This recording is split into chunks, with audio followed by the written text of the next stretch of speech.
Hello student, इस video में हम पढ़ेंगे चैप्टर नंबर 2 क्लास 5th की साइंस की बुक है मेरे पास। 1 चैप्टर हम लास्ट वीडियो में कंप्लीट कर चुके हैं। इस वीडियो में हम चैप्टर 2 को समझेंगे। चैप्टर 2 का नेम है एनिमल एंड देयर सराउंडिंग। जानवरों के बारे में और जानवरों के बारे में पढ़ेंगे, पशु पक्षियों के बारे में पढ़ेंगे और उनके परिवेश के बारे में पढ़ेंगे। इसके चैप्टर में हम इसमें आगे पढ़ेंगे जानवरों के जहाँ पर वो रहते हैं उसके बारे में, जानवरों के प्रवास के बारे में, पशुओं का विभिन्न प्रकार के शरीर और आवरण की उन्हें आवश्यकता क्यों होती है, क्यों जरूरी है उनके लिए, और शरीर के अंगों के बारे में, जैसे कि पशुओं के जो दांत होते हैं, चोंच होती है, उसके बारे में, जानवरों की खाने की आदतों के बारे में पढ़ेंगे और जानवरों में जो सांस लेने का जो श्वसन अंग होता है उसके बारे में पढ़ेंगे। जानवरों में होने वाली हलचल के बारे में पढ़ेंगे। तो ये हम चैप्टर में पढ़ने वाले हैं आगे, और इसके बाद इसका बुक वर्क भी फिल करेंगे। तो चैप्टर आपको ध्यान से समझना है, बिल्कुल स्किप नहीं करनी है वीडियो। तो animal are found everywhere on the earth. जैसे कि आप देख सकते हैं एनिमल हम हर जगह देख सकते हैं अर्थ पर। They are found on land. हम जानवरों को धरती पर भी देख सकते हैं, भूमि पर भी देख सकते हैं, पानी में भी देख सकते हैं और पेड़ों पर भी देख सकते हैं। एंड इन द एयर, और हवा में भी देख सकते हैं। To be able to live in the varied habitats, different animal have develop different modes of breathing, feeding and movement. और देखिए अलग अलग जो जानवर होते हैं उनके अलग अलग खाने के तरीके होते हैं, अलग अलग सांस लेने के तरीके होते हैं, खाने पीने के तरीके होते हैं, रहने के उनके अलग तरीके हैं। तो ये हम आगे पढ़ेंगे। अब देखिए यहाँ पर कुछ पिक्चर्स दी हुई हैं। Look at the picture of different animal. अलग अलग एनिमल की पिक्चर्स हैं। आइडेंटिफाई देम, आपको पहचानने हैं ये animal. Write the name of place where they are found. तो आपको यहाँ पर लिखना है कि ये एनिमल कहाँ पाए जाते हैं। जैसे कैमल है, कैमल डेजर्ट में पाया जाता है, रेगिस्तान में पाया जाता है, तो आप यहाँ पर डेजर्ट लिखेंगे। फिश वाटर में पाई जाती है तो आप वाटर लिखेंगे। मंकी ट्रीज पर पाए जाते हैं तो आप ट्रीज लिखेंगे। और स्नेक कहाँ पाए जाते हैं, लैंड पर पाए जाते हैं, तो आप यहाँ पर लैंड लिखेंगे। एंड उसके बाद है क्रोकोडाइल वाटर में पाया जाता है तो आप यहाँ पर वाटर लिखेंगे। तो इस तरीके से आप इसको फिल करेंगे। इसके बाद देखिए हैबिटेट होता है रहन सहन। Okay, Animal live everywhere on the earth. An area where a particular animal naturally live in called is habitat. Different animal need different condition to live and have chosen different habitat for themselves. तो देखिए अब हम जानवरों के रहन सहन के बारे में पढ़ते हैं। जानवर पृथ्वी पर हर जगह रहते हैं। वह जगह जहाँ पर कोई विशेष जानवर स्वाभाविक रूप से रहता है। स्वाभाविक मतलब जहाँ पर वो शुरू से ही रहता हुआ आ रहा है, वो स्वभाव है उसका वहाँ पर रहना, उसे उसका निवास स्थान कहा जाता है, हैबिटेट कहा जाता है। अलग अलग जानवरों के रहने के लिए अलग अलग स्थितियाँ होती हैं की ज़रूरत होती है, और उन्होंने अपने लिए अलग अलग रहने के लिए जगह चुनी हुई है। इसके बाद नेक्स्ट पेज पर आ जाइए।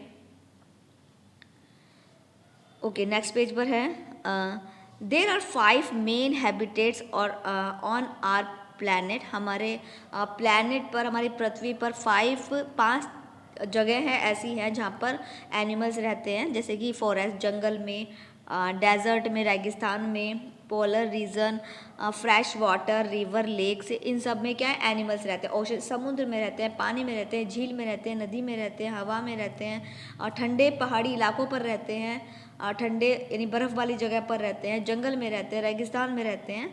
तो let's us study them in details. अब हम इनमें आगे अब हम डिटेल्स में जानेंगे। फॉरेस्ट जंगल में, it is a region that is covered by tree and plants. Forests provide shelter to a large variety of animals like lion, tiger, deer, bear, and elephant.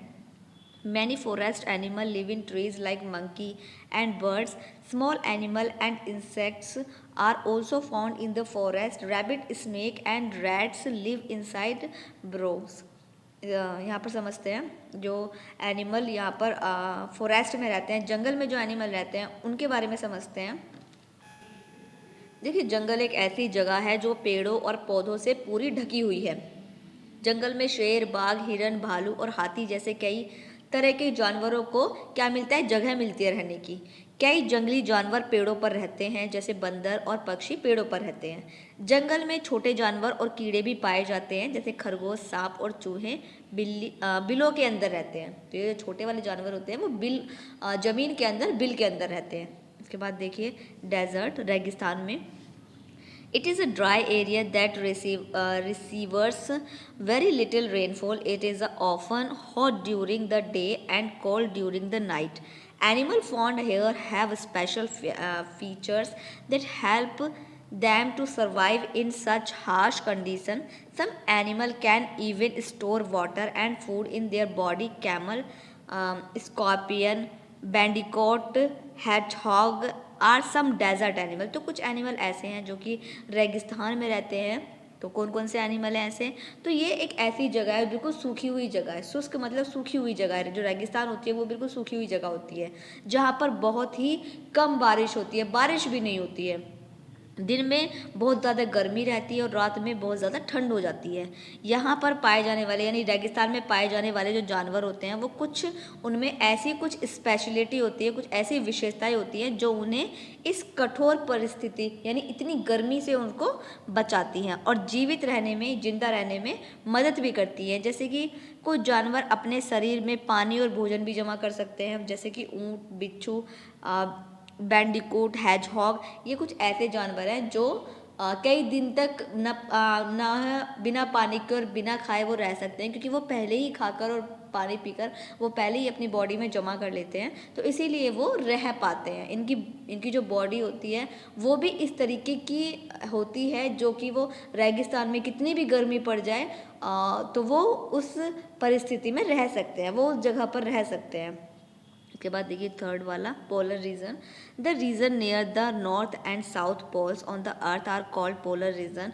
They are some as Arctic and Antarctica respectively. They are extremely cold and covered with snow. Animals that live in these regions have special features to stand with cold.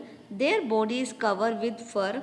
Most of the animals have thick layer of fat beneath the fur which keeps them warm. Penguin, seal, walrus, polar bear an example of animal found in polar region. अब देखिए बर्फ़ वाले क्षेत्र में कौन कौन से जानवर हैं जो रहते हैं। तो बर्फ़ वाले क्षेत्र में यानी उत्तरी और दक्षिणी ध्रुव के पास का जो क्षेत्र होता है वो पृथ्वी पर उसे क्या कहते हैं? उसे पोलर रीजन कहते हैं, ध्रुवीय क्षेत्र कहते हैं।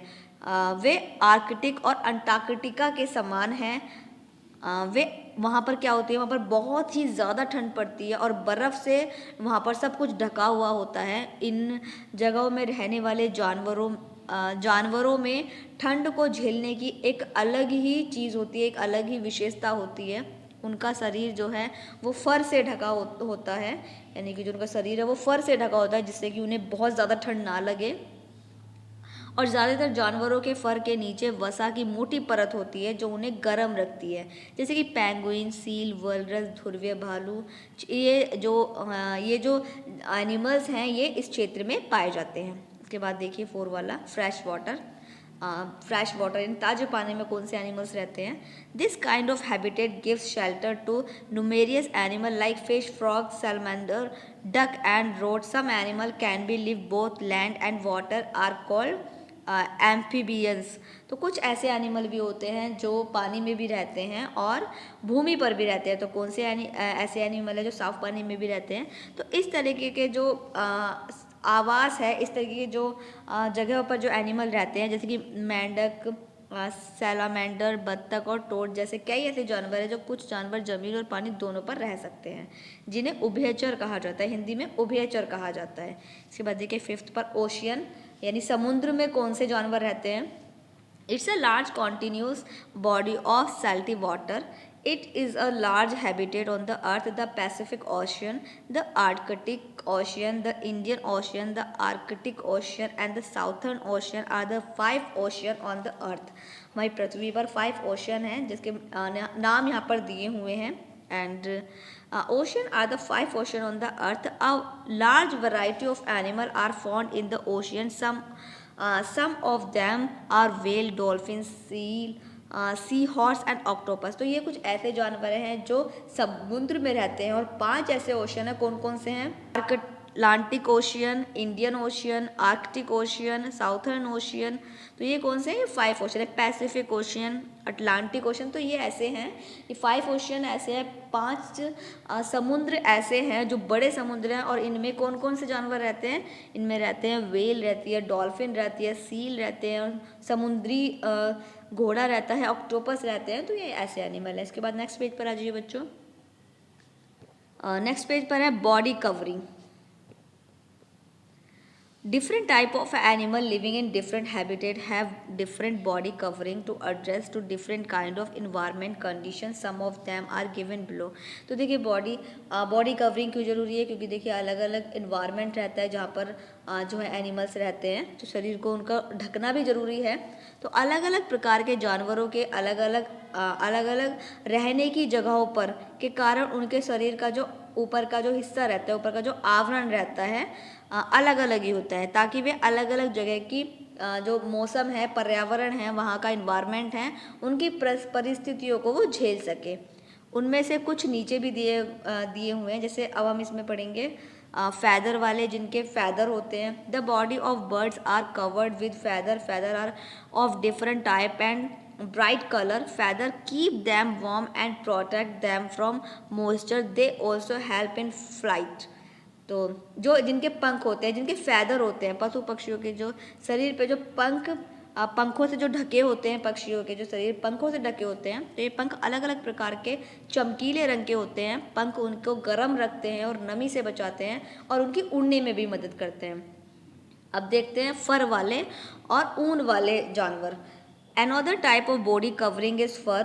Animal like yak, sheep, bear have fur of their body. It helps to keep their body warm and protect them against rain and cold. तो फर वाले और ऊन वाले कुछ ऐसे जानवर हैं जो अपनी बॉडी को कवर रखते हैं और उनके बॉडी पर जो है फर होता है या फिर ऊन होती है, जिससे कि वो अपनी बॉडी को कवर रखते हैं, गर्म रखते हैं और बारिश से और सर्दी से अपने आप को खुद को बचाते हैं। जैसे कि याक है, शिप है, भालू है। तो ये कौन से जानवर है? ये फर वाले जानवर है। उसके बाद देखिए शैल वाले।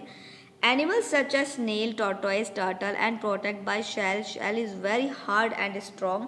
The shell protect them from any danger and from their enemies. और देखिए शैल वाले, जिनका ऊपर से ठोस कवर होता है, तो उन्हें शैल वाले जानवर कहते हैं। और जो कि है स्नेल है, कछुआ है, टॉर्टोइज है, टर्टल है। तो ये खुद को शैल के थ्रू खुद को बचा कर रखते हैं। और ये जो आवरण होता है, शैल मतलब जो ऊपर से जो ये आवरण होता है, ये इतना स्ट्रांग होता है, इतना हार्ड होता है कि ये किसी भी खतरे की चीज़ों से उनको बचाता है। इसके बाद देखिए स्केल वाले animals. Animals such as fish, snake, lizard and crocodile have a layer of scale. Fish are covered with a layer of flexible overlapping scale. Bodies of snake are covered with scale. Most reptiles have horny scale and prevent water loss from their bodies. तो देखिए अब scale वाले animals कौन से हैं? मछली और सांप जैसे जानवर, छिपकली और मगरमच्छ के शरीर पर सल्क की एक परत होती है। जो मछलियाँ होती हैं वो इतनी लचीली और ओवरलैपिंग शल्क की एक परत से रखी। आपने देखा होगा कि जो मछलियाँ होती हैं वो कितनी ऊपर से कितनी रपटीली होती हैं। सांप का जो शरीर होता है वो भी कितना रपटीला होता है। ज़्यादातर जो सरीसृप में जो जानवर होते हैं, जो सरीसृप वाले यानी जो रेंगने वाले जो जानवर होते हैं, उनके शरीर से पानी की कमी को वो रोकते हैं। इसके बाद देखिए नेक्स्ट पेज पर, इनको कहते हैं बच्चों स्केल वाले जानवर। अब आ जाइए नेक्स्ट वाले पेज पर। Feeding habits of animal. अब उनके खान पान के बारे में बात करेंगे। Okay, animal needs food to grow, to get energy and stay healthy. Different animal eat different type of food. Feeding habitat of animal depend on the availability of food is the habitat. There are 3 main classes in which animal can be classified on the basis of their feeding habits. These are herbivorous, carnivorous and omnivorous. तो देखिए अब हम जानवरों के खाने पीने की बात करते हैं कि वो किस तरीके से खाते हैं। तो 3 टाइप से वो खाते हैं। कुछ तो होते हैं जो शाकाहारी होते हैं, जो सिर्फ घास फूस फल सब्जियां खाते हैं, लेकिन कुछ ऐसे होते हैं जो सिर्फ और सिर्फ मांस खाते हैं। और कुछ जानवर ऐसे होते हैं जो फल भी खाते हैं, पेड़ पौधे भी खाते हैं, प्लांट्स भी खाते हैं और मांस मच्छी भी खाते हैं। तो उन्हें क्या कहते हैं, अब देखिए हार्बीवोरस कहते हैं जो सिर्फ और सिर्फ फल सब्जी घास प्लांट्स खाते हैं। कार्निवोरस कहते हैं जो जानवरों का मांस खाते हैं। ओमनिवोरस कहते हैं जो दोनों ही चीज़ें खाते हैं। तो ये है तीनों में डिफरेंस। इसके बाद देखिए बच्चों, नीचे आ जाइए, breathing organs in animal. Animal need to breathe to get oxygen. Oxygen burn the food with in their body and release energy to various activity. Different animal have different breathing organs. अब देखते हैं breathing animal की, वो सांस कैसे लेते हैं, animals जो होते हैं वो सांस कैसे लेते हैं। तो जानवरों को जो ऑक्सीजन जो प्राप्त करने के लिए सांस लेने की जो है अब उनको भी आवश्यकता होती है, जिस तरीके से हम सांस लेते हैं वैसे वो भी सांस लेते हैं। तो ऑक्सीजन उनके शरीर के भीतर भोजन को जलाती है और विभिन्न गतिविधियों के लिए ऊर्जा जारी करती है। अलग अलग जानवरों में अलग अलग सांस लेने की जो है अलग अलग प्रक्रिया होती है। जैसे कि microscopes animal like amoeba, paramecium breathe through their body surface. Insects breathe through are holes on their bodies. Their holes are called spirals. The spiracles lead of air tubes which form a fine network that reach every tissue of the body. Air enters through this network. The body tissue absorb oxygen and give out carbon dioxide which is expelled from the body. अब किस तरीके से वो सांस लेते हैं, तो जो अमीबा और पैरामीशियम जैसे छोटे छोटे जीव होते हैं वो शरीर की सतह से सांस लेते हैं, शरीर से सांस, ऊपर की स्किन से सांस लेते हैं। कीड़े मकोड़े अपने शरीर पर हवा के छोटे छोटे छेद होते हैं, हवा के छोटे छोटे छेद होते हैं सांस लेने के लिए, उनसे सांस लेते हैं। इन छिद्रों को स्पाइकल्स कहते हैं। ओके, तो ये जो स्पाइराकस हवा की जो नलियाँ होती हैं वो नलियों तक जाती हैं और 1 महीने में नेटवर्क बनाते हैं जो शरीर के हर ऊतक तक, हर जगह तक पहुंचाती है। हवा इस नेटवर्क के ज़रिए प्रवेश करती है और शरीर के ऊतकों ऑक्सीजन को अवशोषित करती है, ग्रहण करती है और कार्बन डाइऑक्साइड को छोड़ती है, जिसे शरीर से बाहर निकाल दिया जाता है। इसके बाद देखिए, Gill is the breathing organ और एक्वाटिक एनिमल। अब जो पानी में जो जानवर रहते हैं वो गिल से सांस लेते हैं, जैसे कि फिश हो गई, क्रैब हो गया, टैडपोल हो गया, प्रॉन्स हो गया और भी जैसे जानवर हैं जो कि पानी में रहते हैं और वो गिल से सांस लेते हैं। इसके बाद नेक्स्ट पेज पर आ जाइए। Animal like frog, crocodile etcetera that spend part of their live under water and part of the land are called amphibians. A baby frog of the tadpole breathes through its gill. An adult frog breathes through its lung or land and through its moist skin in water. तो देखिए जो मेंढक होता है, मगरमच्छ होता है और भी जो जानवर होते हैं वो अपने जीवन का कुछ हिस्सा पानी के नीचे और कुछ हिस्सा ज़मीन पर बिताते हैं। आपने देखा होगा कि जो मेंढक होते हैं वो ज़मीन पर भी रहते हैं और पानी में भी रहते हैं। उन्हें क्या कहा जाता है, उन्हें उभयचर कहा जाता है। एक छोटा मेंढक टैडपोल अपने गलफड़ों से सांस लेता है और एक बड़ा मेंढक ज़मीन पर अपने फेफड़ों और पानी में अपने त्वचा से सांस लेता है, स्किन से सांस लेता है। और बाकी के जो जानवर होते हैं जैसे पक्षी हो गया और भी जो सरीसृप हो गए, स्तनधारी हो गए, फेफड़ों से सांस लेते हैं। फेफड़ों का जो काम होता है वो नाक के ज़रिए ली जाती है सांस, ऑक्सीजन ली जाती है जिसको खून तक पहुंचाया जाता है और खून से कार्बन डाइऑक्साइड को बाहर निकाला जाता है, जो कि हम भी लेते हैं। नाक से हम सांस लेते हैं जो कि खून तक जाती है और उसके बाद कार्बन डाइऑक्साइड को बाहर निकाल दिया जाता है। इसके बाद देखिए, movement in animals. Animal can move from place to place. This movement is known as locomotion. Animal need to move in search of food, protect themselves and their babies from predators and to build resting and breeding place. अब जो animals हैं वो भी एक जगह से दूसरी जगह पर जाते हैं अपना खाना ढूंढने के लिए, अपने छोटे बच्चों का खाना ढूंढने के लिए।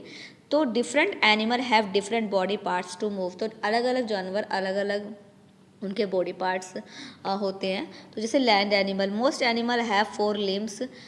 The 2 front limbs are called forelimbs and the 2 at the back are called hind limbs. तो देखिए आपने देखा होगा जो 4 पैर वाले जो जानवर होते हैं, तो जो आगे के 2 पैर रहते हैं उन्हें कहते हैं फोर लिम्स, और जो पीछे के 2 पैर रहते हैं उन्हें कहते हैं hind limbs. Most animal use are 4 limbs to walk, run and other movement. तो जो 4 पैर वाले जो जानवर होते हैं वो इनको चलने में, दौड़ने में और मूव करने में सहायता करते हैं। इसके बाद देखिए water animal, fish have fins for swimming. जो फिश है वो फिन्स का यूज़ करती है तैरने के लिए। The 2 paired fins are use to move forward. उनकी 2 फिन्स होती हैं, मछली की जो होती है 2 फिन्स होती हैं। The unpaired fins maintain balance and tail fin help to change the direction of movement. और उनकी जो ये फिन्स होती है वो दिशा को बदलने के काम भी आती है। इसके बाद नेक्स्ट पेज पर आ जाइए। Turtles use their paddle-like limbs to swim. Frog have webbed feet to swim, while they use their long hind legs to hop and land. Penguin use their 2 forelimbs and flipper push water and swim. अब देखिए जो turtle होता है वो कैसे करता है। जो टर्टल होता है, कछुआ जो होता है, वो तैरने के लिए अपने चप्पू जैसे अंगों का इस्तेमाल करता है। जो मेंढक होता है वो तैरने के लिए अपने पैर का इस्तेमाल करता है, जालदार पैरों का इस्तेमाल करता है। जबकि ज़मीन पर चलने वाले, कूदने वाले के लिए लंबे पिछले पैरों के इस्तेमाल करते हैं। जो पेंगुइन होती है वह पानी को धकेलने और तैरने के लिए अपने 2 आगे वाले पैरों का इस्तेमाल करती है, फ्लिपर्स के रूप में वो काम करते हैं। इसके बाद देखिए इंसेक्ट्स, जो कीड़े मकोड़े होते हैं। Insect can walk, crawl, jump, hop और फ्लाई। इंसेक्ट्स होते हैं वो रेंग भी सकते हैं, चल भी सकते हैं, जंप भी कर सकते हैं और वो उड़ भी सकते हैं। They are 6 leg creatures. वो 6 पैर वाले कीड़े हैं। Insect like ants and cockroach crawl and their legs. तो जो कॉकरोच होता है या चींटी होती है वो अपने पैरों से आगे की तरफ क्रॉल करते हैं। A grasshopper uses long hind legs hopping. जो ग्रासहोफर होता है, टिड्डा जो होता है, वो आगे के हिंड लेग को हॉपिंग यानी कूदने के काम में लेता है। Water insect like water boatmen use their legs of oars of swimming. Some insects have 2 or more wings to fly. कुछ इंसेक्ट्स कीड़े मकोड़े ऐसे होते हैं जो कि उनको उड़ने की मदद करते हैं। They have feather of a strong muscle. उनके पंखों में एक स्ट्रॉन्ग मसल्स भी होती है। They move with the help of their chest muscle. Insects such as lice, bed bugs do not have wings. They cannot fly. They have by crawling. तो जो जुओं होती है, जो जोक होती है या जू होती है, वो आगे की तरफ क्रोल होती है, उनके पंख नहीं होते हैं। और खटमल होता है, तो ये कुछ ऐसे कीड़े हैं जिनके पंख नहीं होते और ये उड़ भी नहीं सकते, ये सिर्फ रेंगते हैं। Reptiles like lizard, snake and crocodile use various form of locomotion to move from a place to another. Snake have scale or plates on the lower part of their bodies. These plates are attached to their ribs. When snake move, these plates are like feet and the ribs act like beside plants. They have strong muscles and flexible backbone which help them to move forward. अब देखिए जो reptiles होते हैं जैसे कि छिपकली हो गया, मगरमच्छ हो गया, तो एक जगह से दूसरी जगह जाने के लिए ये क्या करते हैं, ये कैसे मूव करते हैं। सांप के शरीर में निचले के हिस्से में प्लेट होती है। ये प्लेटें उनकी पसलियों से जुड़ी होती है। जब सांप चलते हैं तो ये प्लेटें पैरों की तरह काम करती है और पसलियाँ पैरों की तरह। प्लेटों के अलावा उनके पास मजबूत मांसपेशी भी होती है सांप के पास, और लचीली रीढ़ भी होती है जो उन्हें आगे बढ़ने में मदद करती है। इसके बाद देखिए बर्ड्स, दे कैन हॉप और walk on land, swim in water and fly in the air. The forelimbs of birds modified in the form of wings that help them to fly. Crow, sparrow, eagle, parrot, etc. are the common birds that fly in the sky. Some birds like ostrich, emu, kiwi and called flightless birds because they cannot fly. तो कुछ bird ऐसे होते हैं जो कि उड़ नहीं सकते, जैसे कि ऑस्ट्रिच होगा, ईमू हो गया और कीवी हो गया। तो ये बर्ड्स उड़ नहीं सकते हैं because they can not fly, क्योंकि इनके पंख नहीं है उड़ने वाले। दे हैव हैवी बॉडीज़, क्योंकि इनकी भारी बॉडी है, और वीक कमज़ोर पंख हैं। Birds we their hand limbs to walk, तो ये आगे के पैरों का चलने में इस्तेमाल करते हैं। और अटैक देयर एनिमीज, और अपने शत्रुओं पर हमला करने में इस्तेमाल करते हैं। Birds like duck, swan etcetera can also swim in water, और कुछ जैसे कि डक हो गई और स्वान हो गया, तो ये क्या करते हैं, ये तैरने के काम, ये पानी में तैरने के काम करते हैं। इसके बाद देखिए नेक्स्ट पेज पर migration. Migration is defined as the movement of the animal from the one region to another and certain times of the year response to change weather, habitat of abilities for। देखिए migration क्या होता है, जो migration होता है यानी कि जो प्रवास होता है, प्रवास के मौसम में जो भोजन की उपलब्धता में परिवर्तन के जवाब में वर्ष में निश्चित समय में एक क्षेत्र से दूसरे क्षेत्रों में जानवरों की आवाजाही के रूप में परिभाषित किया जाता है। जो मिग्रेशन होता है, जब वो जो पक्षी होते हैं वो एक जगह से दूसरी जगह पर कुछ समय के लिए वो चले जाते हैं। जैसे कि जानवर खराब मौसम से बचने के लिए या भोजन की तलाश में या फिर प्रजनन के स्थानों पर पहुंचने के लिए वो क्या करते हैं, वो एक जगह से बहुत दूर दूसरी जगह पर वो कुछ टाइम के लिए चले जाते हैं। जैसे आर्कटिक टर्न गर्मियों में उत्तरी ध्रुव के पास घोंसला बनाता है और कठोर ठंड में स्थिति से बचने के लिए वह सर्दी ऋतु में अंटार्कटिका तक उड़ जाता है। यूरोपीय सारस जो होता है वो सर्दियों में यूरोप में अफ्रीका की यात्रा करता है और वसंत में आ जाता है वापस। तो यह उसी घोंसले के यूरोप लौट आते हैं। अब ये जो मिग्रेशन होता है, आप इससे इस तरीके से समझ लीजिए कि वो कुछ जो पक्षी होते हैं वो कुछ समय के लिए कहीं और चले जाते हैं। कोई भोजन की तलाश में चले जाता है, कोई प्रजनन के लिए चला जाता है, कोई ठंडे मौसम से बचने के लिए चला जाता है, कोई गर्मी के मौसम से बचने के लिए चला जाता है। तो ये इस तरीके से एक जगह से दूसरी जगह पर चले जाते हैं। और पक्षियों के अलावा कुछ ऐसे जानवर भी हैं जैसे कि कारीबू, एल्क, स्नोबैट, व्हेल एंड भोजन की तलाश में ये मिग्रेशन बहुत दूर चले जाते हैं। मोनार्क तितली सर्दियों में कनाडा से मैक्सिको तक चली जाती है। तो बच्चों ये हो गया है चैप्टर। अब है इसका book work. Tick the correct option देखिए बच्चों, यहाँ पर मैंने फिल कर दिया, आप फिल कर लीजिएगा। इसके बाद देखिए फिल इन द ब्लैंक्स दिए हुए हैं, मैंने नंबर डाल दिए हैं, आप फिल कर लीजिएगा। इसके बाद ट्रू फॉल्स हैं, ट्रू फॉल्स आप फिल कर लीजिएगा।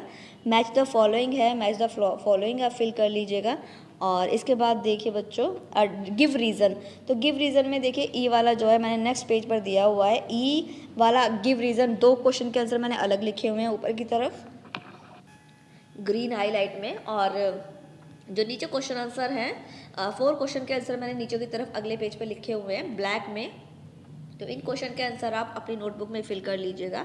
आई होप आपको पूरा चैप्टर समझ में आ गया होगा और बुक वर्क भी मैंने फिल करा दिया। आप अपनी नोटबुक में क्वेश्चन आंसर कंप्लीट कर लीजिएगा और बुक में बुक वर्क फिल कर लीजिएगा। Thank you.